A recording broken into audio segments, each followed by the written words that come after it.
अगर आप भी कैब से ट्रैवल करते हैं तो ये वीडियो आपके काम का है, क्योंकि ओला, उबर, रैपिडो अब पी कार्स में आपसे डबल किराया वसूल कर सकती है। केंद्र सरकार ने गाइडलाइन जारी करके ऐप बेस्ड टैक्सी सर्विसेज को ऐसा करने की मंजूरी दे दी है। यानी इसके बाद अब आपसे दुगना किराया लिया जाएगा। सरकार ने अगले 3 महीने में यानी सितंबर 2025 तक इस नए नियम को लागू करने के लिए कह दिया है। नमस्कार, मेरा नाम है हार्दिक दवे और आप देख रहे हैं जी न्यूज का डिजिटल प्लेटफॉर्म, जहां हम बात करने जा रहे हैं केंद्र सरकार की नई एडवाइजरी के बारे में, एक नई गाइडलाइन के बारे में, जो गाइडलाइन आने वाले समय में कैब सर्विसेज के किराए को दोगुना कर सकती है।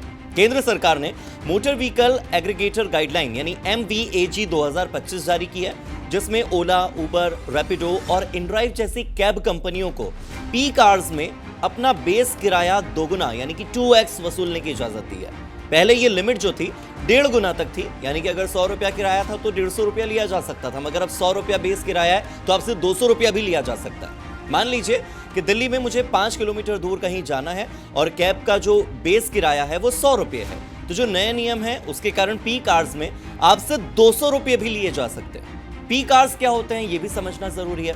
पहला तो ये कि पी कार्स वो समय होता है जब सड़कों पर ट्रैफिक थोड़ा ज्यादा होता है, तब कैब की जो डिमांड है, कैब की जो मांग है वो ज्यादा बढ़ जाती है। ज्यादा डिमांड तो पैसा भी ज्यादा।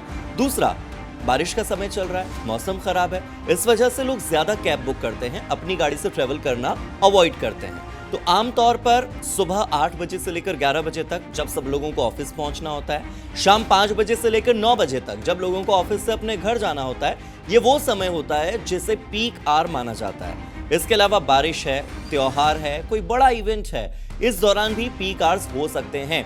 ऐसे में ये कैब कंपनियां आपसे दोगुना किराया ले सकती हैं। मगर सवाल ये कि क्या नॉन पीक आवर्स में भी आपका किराया बढ़ेगा? मतलब ये तो आपको बताएगा कौन कि पीक आवर अभी है या नहीं है? कैसे डिसाइड होगा कि पीक आवर कौन सा है? तो सच यही है कि हाँ, नॉन पीक आवर्स में भी किराया बढ़ेगा। नए नियमों के मुताबिक नॉन पीक आवर्स यानी कि जब कैब की जो मांग है वो कम होती है, तब भी किराया बेस किराए का कम से कम 50% होगा। यानी 100 रुपया, जैसे मैंने आपको एग्जाम्पल के तौर पर दिया था कि मुझे दिल्ली में 5 किलोमीटर ट्रेवल करना है, बेस किराया 100 रुपया है, पीक आवर्स में वो मुझसे 200 रुपया ले सकते हैं। लेकिन अगर पीक आवर्स नहीं भी है तो भी वो मिनिमम मुझसे 50 रुपये तो लेंगे ही लेंगे, इससे कम नहीं, भले ही मुझे वो 2 मिनट के अंदर पहुंचा दे अपनी लोकेशन पर।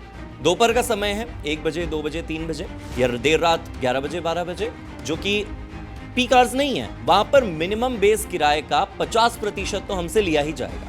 इसका मतलब ये कि कंपनियां बेस किराए से कम किराया अब नहीं ले सकती हैं, भले ही राइड बहुत छोटी हो, भले ही जल्दी पहुंचा दिया जाए, भले ही ट्रैफिक ना हो, रास्ता 2 मिनट का हो या 20 मिनट का।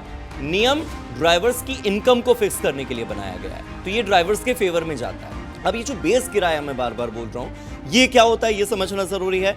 और बेस किराया आखिर तय कौन करता है?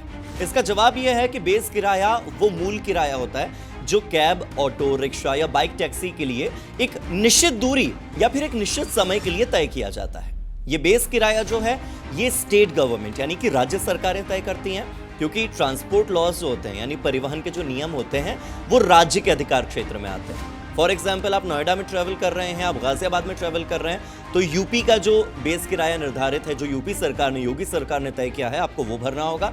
दिल्ली में है तो दिल्ली सरकार का, या अगर आप फरीदाबाद में है, गुरुग्राम में है, तो हरियाणा सरकार ने जो बेस किराया तय किया है उसके अनुसार। बेस किराया शहर शहर पर निर्भर करता है, किस तरह की गाड़ी में आप जा रहे हैं, सेडान में जा रहे हैं, SUV में जा रहे हैं, ऑटो में जा रहे हैं या बाइक पर जा रहे हैं, इस पर भी निर्भर करता है। और स्थानीय परिस्थितियां कैसी हैं उस पर भी निर्भर करता है। इसके अलावा नए नियमों के तहत सभी ड्राइवर्स के लिए 5 लाख रुपए तक का बीमा कवर जो है वो अनिवार्य कर दिया गया है, ताकि अगर एक्सीडेंट होता है तो जो ड्राइवर्स हैं उनकी सुरक्षा सुनिश्चित हो। तो ये 2 चीजें तो ड्राइवर्स के फेवर में जाती हैं। लेकिन आप ये सोचेंगे कि जब सब कुछ ड्राइवर के लिए है तो फिर हमारे लिए क्या है?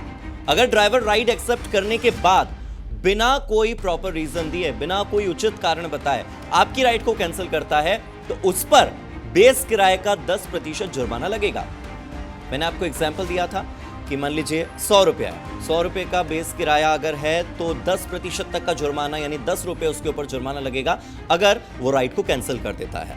लेकिन ये अधिकतम जुर्माना 100 रुपये तक ही हो सकता है, यानी कि अगर 1000 रुपये की राइड है उसने कैंसिल कर दी है तो उसके ऊपर 100 रुपए तक का जुर्माना लगेगा। अगर 1500 रुपए तक की राइड है तो भी 100 रुपए से ज्यादा का जुर्माना उस पर नहीं लगेगा। ये नियम ड्राइवरों की जो मनमानी है और जो कैंसिलेशन बार बार वो कर देते हैं, इसको रोकने के लिए बनाया गया है। तो मुझे लगता है कि ये नियम जो हैं, ये जो नए बदलाव हैं, ये कैब सर्विसेज के किराए और इसी के साथ साथ ड्राइवर्स की भलाई और उपभोक्ताओं की भलाई के लिए बनाए गए हैं। इनको लेकर आपकी क्या सोच है? कमेंट सेक्शन आपके लिए खुला है, जरूर बताइएगा। Zee News.